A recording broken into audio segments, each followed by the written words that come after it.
Okay, we have done with SVM, okay? Simple vector machine for classification.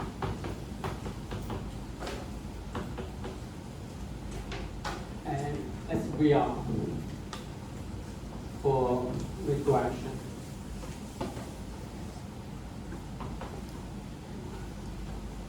The output will be the level of the book classes, and this is to predict the response.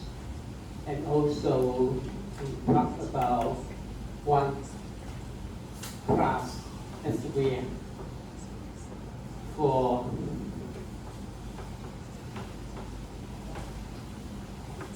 anomaly detection. Okay,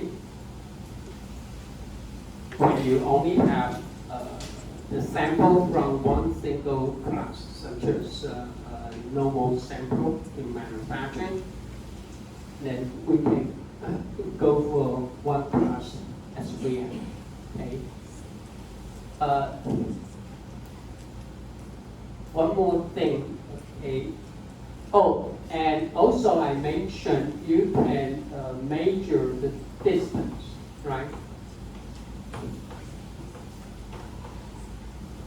For each test sample, to find the distance, okay, from the location of a data point to the decision function. Then the distance can be used to evaluate your confidence, the confidence that, especially for classification, that this test sample is exactly one of the class assigned by SVM, okay? And the distance can be applied to the linear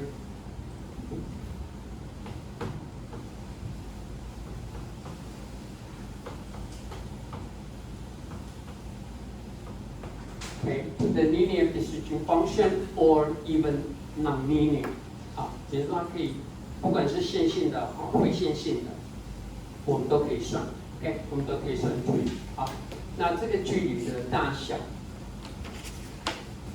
可以代表我们对这一个测试样本，它被 assign 到某一个 class 的信心度有多高大。越远离它，你的信心度就越高。刚好在那个 margin， okay? If the distance is very close to the margin, then you won't have too much confidence, right, about the assigned class. But I put a note here. Okay, the first thing, well, you have done it with your assignment number 5. Okay, you can use the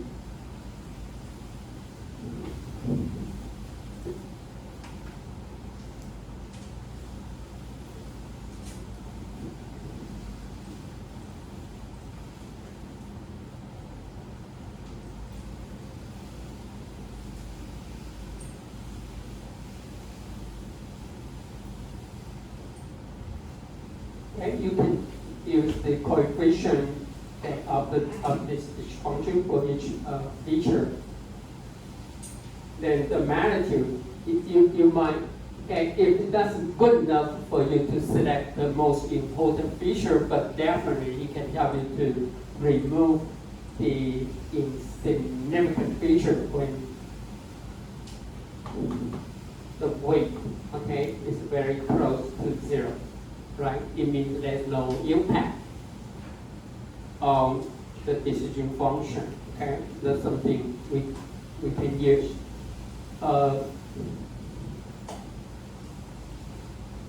But the last thing I want to mention is right here, okay? It's right here.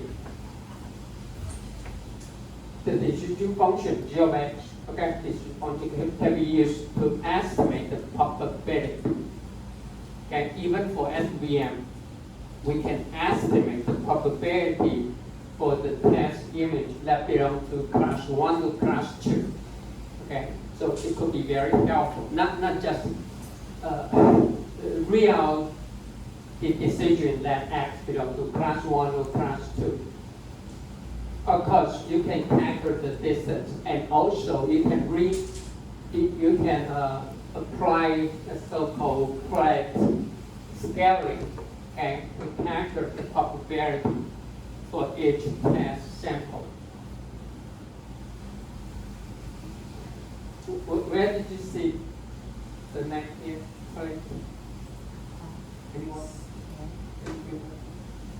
When we talk about SVM, we mentioned the guy who developed the sequential minimum optimization algorithm to solve for large scale SVM. Okay, this is the guy from Microsoft Research. Okay, he developed it. So he also proposed, okay, the so-called trade scale to estimate the probability. Okay, we can estimate the probability given X. I'm sorry, given G of X,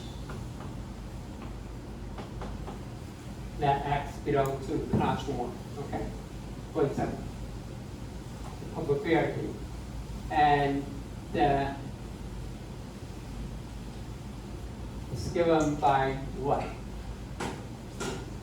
A symbol or logistic regression, okay? A similar function. But we have two parameters here to determine, okay? G of X is the output from SVM. And C1 is the scale, okay? That's why it's scale, okay? Plus an offset C2. Now, C1 and C2 are determined just like the logistic regression, okay, determined by maximal likelihood, okay? It's determined by maximal likelihood. So C1 and C2 is determined from your training data, okay? So once you decide the value of C1 and C2, whenever you have an unknown test, sample X, then you go through the SVM to find the function value, then you put it here, you can calculate, okay? The probability given X, what was the probability that X belongs to class 1, okay? It's based on the logistic regression for the similar function, okay? And C1 and C2 is solved by maximum likelihood, okay? So that's it. Fortunately, you don't need to do it yourself, okay? In scikit-learn, there's a, when you run for SVM, you can find the parameter called probability.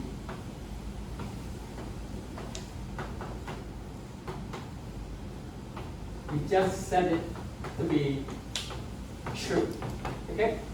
Just set up the parameter for probability to be true. Then you can find the probability for the sample. Okay? You can just read it from the output. You don't need to worry about how to train C1, okay, the scale and the offset C2. No, you don't need to worry about it. Okay? Just specify the probability to be true, then you can read out. And it can give you some more additional information. Okay? So that's all about SVM I need to mention. Any questions before we go to the next topic? Okay, if no, okay, then the end of SVM. Our next topic will be the decision tree. Of course, when we talk about the tree, definitely we want to talk about what the ensemble, okay, the ensemble. What is the, after we talk about the decision tree, then we can move on to ensemble. We'll talk about the sequential ensemble and parallel ensemble. 好，我们看基层，对。那在谈那个之前呢，我们先要先均测数。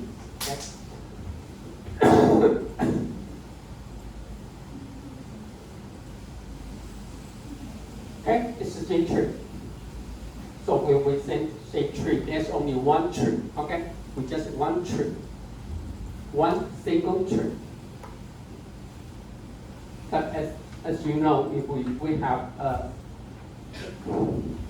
lot of trees, then will become forest, right? That's how we get a random forest. But before that, let's just focus on one single tree called decision tree. Actually, we should call it binary.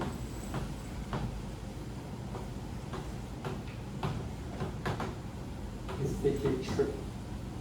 Okay? Call it binary decision tree. Why binary? Because it does not have to be binary. Okay? But it's much simple, okay, to carry out with the decision algorithm. When we say binary, which means we will split, okay, into two branches for each node. That's it. That's why we call it binary tree. It does not have to be binary, but whenever no matter what kinds of software is used for decision tree or even for random forest, we are talking about binary tree. Okay, binary tree. Okay, so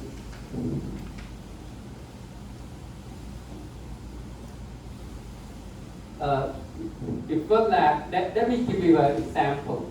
Okay, suppose we have a two features, X1, X2, and we have two classes. Okay, let me just assume we have two classes like this. Okay.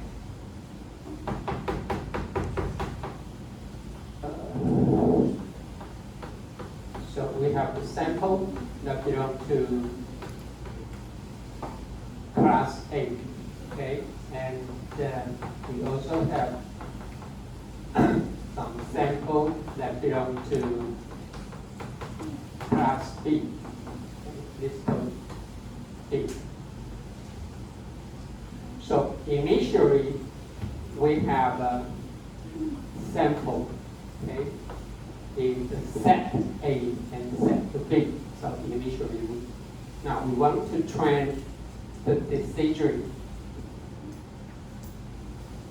so that we can separate or we can identify the sample that belong to class A or class B. So here's what we can do. Okay, especially we go for the binary. So first, we need to some split. Okay, we need to do some split. To split the node. Okay, this is the original node. Okay, and split into two sub-nodes. So first, we need a split rule. For this example, first we might apply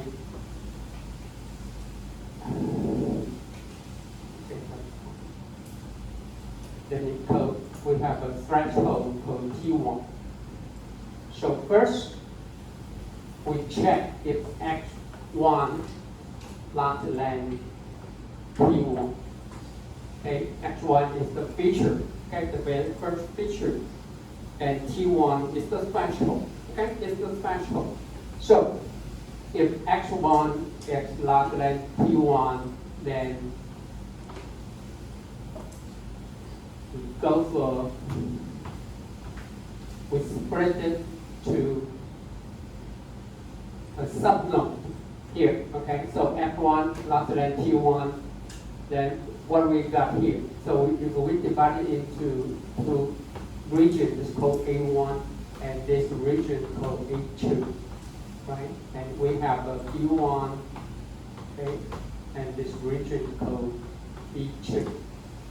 So if X1 larger than the threshold T1, what can you have in this node? There will be A2, right, the sample, and so, and B2, right? Everyone follow? Okay. So if x1, the feature x1 is less than some threshold, okay, so then you will have what? A1, right? Then you will have A1, right? All the data points, okay? On the left-hand side of the threshold, then you will have A1 and also and the D1, okay?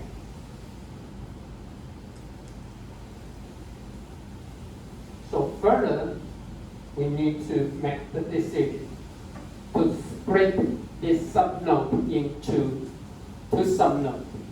Okay? So here, then you might ask what if x2, for example, we can ask if x2 is larger than some threshold, then we call it T2. Okay? So we can put T2 here. So if yes,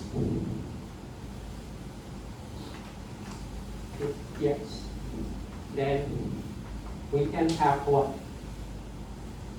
If x2, okay, in this subnode is larger than T2, then we can have what?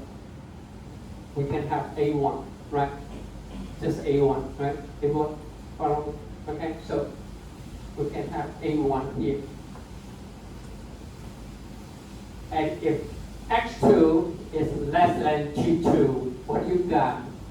Okay, from this subnode here, okay, what you got will be, sorry, it should be A1. And this should be B1. Right? Right? Everyone know what I'm saying? Okay? Now, and now let's take a look about this subnode that contains the sample, okay, of A2 and B2. For this example here, we can use the same threshold, right? We can apply the same threshold. It may not be true, okay, for other applications. So if yes, and if no, okay? So if yes, then you will get A2. And if no, then you will have B2. That's it. Okay? That's the so-called decision, a binary decision tree. So every time we split a node into two subnodes, okay? So suppose the node number is P. This is the node number. Okay? Good. Then we divide it into RT, means the subnode from P. Okay? I'm sorry. It'll be that. Okay? That node. Okay?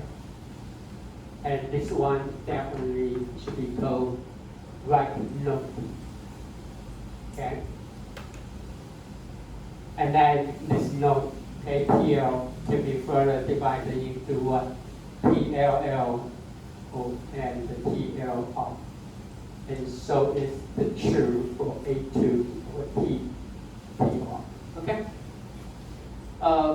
This kind of decision process is very much just like with human beings, okay, make the judgment.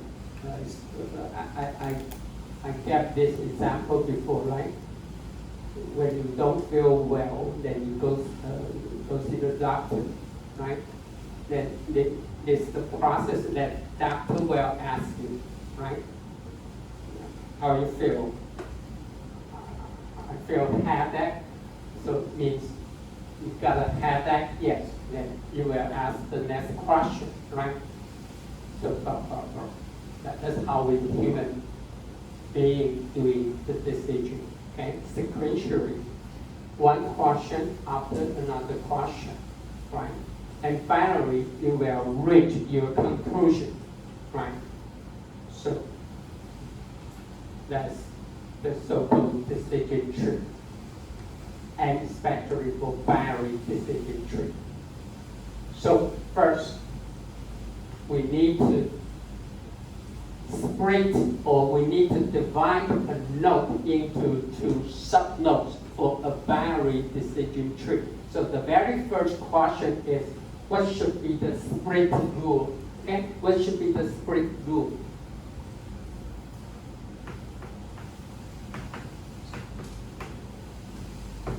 So here's two things we need, just like the example here. We have two things needed to be determined. The first, what should be the feature? First, what feature for this case? For this case here, we go for x1 first. It does not have to be, right? You can look for x2 first. So in a very high dimension space, just like your assignment number 4, assignment number 5, you have more than 10 features. So first you need to determine which features to look for, okay? To look for. So the first you need to look for what feature will give you the fastest split. I will define what do I mean by fastest split. The next, what? Once you select the feature, then you determine what should be the threshold, right? What should be the threshold? Now we'll split this node into two sub-nodes, okay? One for left, one for right. So the second question is, what should be the threshold?